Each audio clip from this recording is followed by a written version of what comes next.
Hello everyone, welcome to For Nurses Preparation YouTube channel. I am Ritu. Let's start today's most important question based on topic Fundamental of Nursing. A quick reminder, all the nurses out there, don't forget to follow us on other social media platform. All the links are provided on a description box below to boost your preparation. Let's start with the question. Question number 1 is, which of the following place family-centered care is provided for a patient if he is in terminal ill and seriously ill?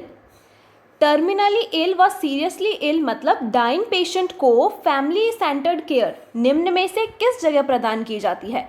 आपके options हैं A old day care centre, B hospice, C triage और D nursing home. And the correct option is option number B, which is hospice.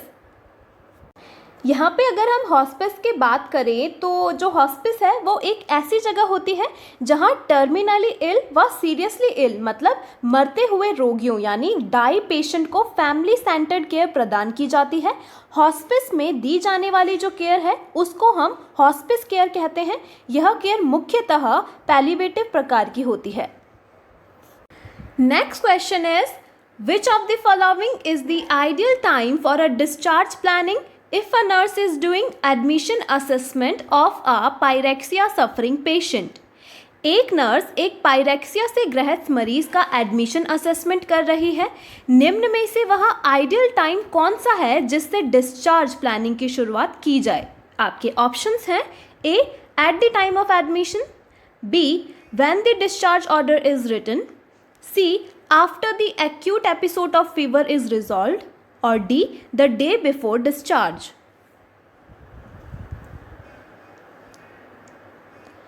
And the correct option is option number A, which is at the time of admission. अगर हम यहाँ पे discharge की planning की बात करें तो जो डिस्चार्ज की प्लानिंग है वो मुख्यतः एडमिशन के समय से ही करने से स्टाफ को पर्याप्त समय मिल जाता है. इससे स्टाफ मरीज की केयर से संबंधित गोल को निर्धारित कर डिस्चार्ज से संबंधित सभी कार्य को यथासंभव पूर्ण कर सके और बाकी वाली जो सारी सिचुएशन है इसमें मरीज डिस्चार्ज प्लानिंग के लिए सूटेबल नहीं है. Next question is, which of the following nursing intervention is the best for a patient who is in total perinatal nutrition therapy? एक पेशेंट जो कि टोटल पेरिनेंट्रल न्यूट्रिशन थेरेपी पर है उसके लिए निम्न में से कौन सा नर्सिंग इंटरवेंशन उपयुक्त होगा? आपके ऑप्शंस हैं A discard lipid emulsion after 20 hours, B inspect the TPN solution for clearness and visibility, C. Discard TPN solution after 24 hours, or D. None of the above. And the correct option is option number C, which is discard TPN solution after 24 hours. अगर हम यहाँ पे TPN इस solution की बात करें या फिर इस थेरेपी की बात करें तो जो TPN थेरेपी है उसके सॉल्यूशन में 24 आवर्स या 24 घंटे बाद फंजाई का जो इन्फेक्शन है होने की काफ़ी संभावना होती है. TPN जो सॉल्यूशन है उसको 24 घंटे बाद डिस्कार्ड कर दिया जाना चाहिए. TPN थेरेपी में पेशेंट को TPN सॉल्यूशन लगाने से पहले उसकी क्लाउडीनेस, क्रैक या लीक आदि का ऑब्जर्वेशन भी किया जाना बहुत ज़्यादा ज़रूरी है. Question number 4 is 1 ounce contain how much amount of weight? निम्न में से 1 आउंस में वजन की कितनी मात्रा होती है? आपके ऑप्शंस हैं ए 28.349 ग्राम, बी 40 ग्राम्स, सी 30 ग्राम्स और D 15 grams. And the correct option is option number A, which is 28.349 grams. अगर हम यहाँ पे आउंस की बात करें तो इसका मतलब होता है भार तथा तरल आयतन दोनों को मापने की एक इकाई होती है और 1 आउंस में जैसा कि यहाँ क्वेश्चन में बताया गया है 28.349 ग्राम्स के बराबर होता है. Next question is, if air is present in pleural cavity this is defined by which of the following term? निम्न में से प्लूरल कैविटी में एयर होने को किस टर्म के द्वारा व्यक्त किया जाता है? आपके ऑप्शंस हैं ए कोलैप्स्ड लंग, बी हाइपोथोरिक्स, सी न्यूमोथोरिक्स और D हीमोथोरिक्स। And the correct option is option number C, which is pneumothorax.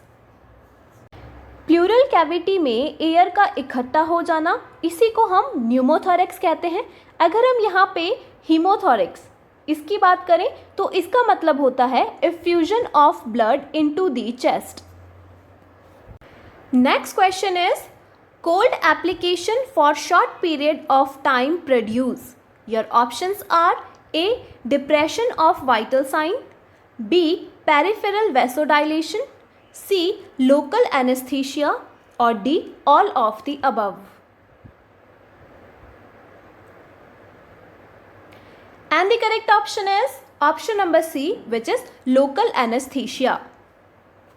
अगर हम यहाँ पे कोल्ड एप्लीकेशंस की बात करें, लाइक अगर हम एग्जाम्पल ले लेते हैं आइस का, अगर हम यहाँ पे बर्फ़ की बात करें तो त्वचा में पेन के रिसेप्टर्स की सेंसिटिविटी को रिड्यूस कर देती है आइस, ठीक है।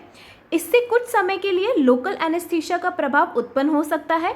इसके अलावा शीतलता के द्वारा लोकल ब्लड वेसल का जो कंस्ट्रिक्शन है वो भी हो जाता है।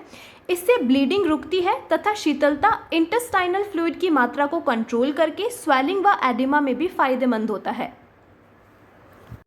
Next question is Which of the following instrument used to find specific gravity of urine?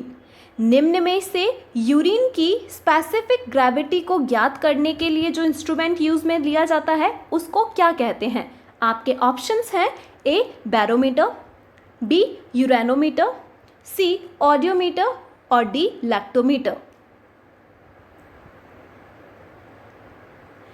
And the correct option is option number B, which is urinometer. यहाँ पे अगर हम यूरिनोमीटर की बात करें तो इसका जो यूज़ है या फिर बोल सकते हैं हम इसका जो प्रयोग है वो यूरिन की स्पेसिफिक ग्रेविटी को पता लगाने के लिए किया जाता है। सामान्यतः डायबिटीज मेलाइटस में शुगर की उपस्थिति के कारण स्पेसिफिक ग्रेविटी अधिक हो जाती है। Next question is Choose from the following disease in which rice water stool is seen. निम्न में से कौन सी डिजीज में राइस वाटर स्टूल देखने को मिलता है? आपके ऑप्शंस हैं ए एम्बियासिस, बी टाइफाइड, सी मलेरिया और D cholera. And the correct option is option number D, which is cholera. Laxative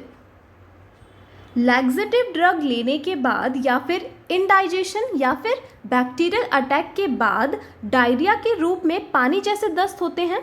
अगर हम यहाँ पे कॉलेरा की बात करें तो जो कॉलेरा है उसमें चावल के मान के समान यानी राइस वाटर स्टूल दस्त। अगर हम यहाँ पे टाइफाइड फीवर की बात करें तो उसमें मटर के सूप के समान यानी पी सूप स्टूल दस्त होते हैं।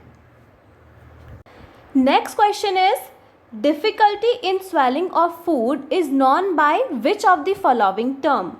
निम्न में से निगलने की प्रक्रिया यानी swallowing में कष्ट यानी डिफिकल्टी होने को हम क्या कहते हैं? आपके ऑप्शंस हैं A dyspepsia, B dysphagia, C nausea और D none of the above.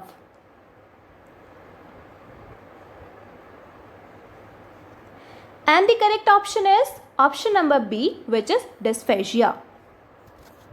अगर हम यहाँ पे डिस्फेजिया की ही बात करें तो इसका मतलब होता है निगलने में कठिनाई यानी difficulty in swelling.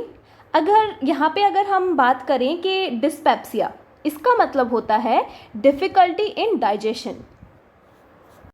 Next and the last question of this video is acetoacetic acid is buffered in a blood chiefly by which of the following? Your options are A NaCl, B CO2, C KCl or D bicarbonate.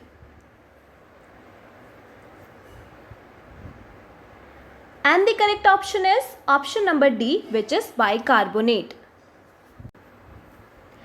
Buffer का यहाँ पे मतलब होता है एक दूसरे को उदासीन करके हार्मलेस बनाना, मतलब जो एक एसिड है दूसरे बेस को तथा एक जो बेस है वो दूसरे एसिड को बफर कर सकता है। ऊपर वाला जो ऑप्शन है उसमें एसिटोएसिटिक एसिड को बफर करने के लिए बाइकार्बोनेट की मात्रा बेस है, मतलब इसमें बाइकार्बोनेट का यूज़ होगा।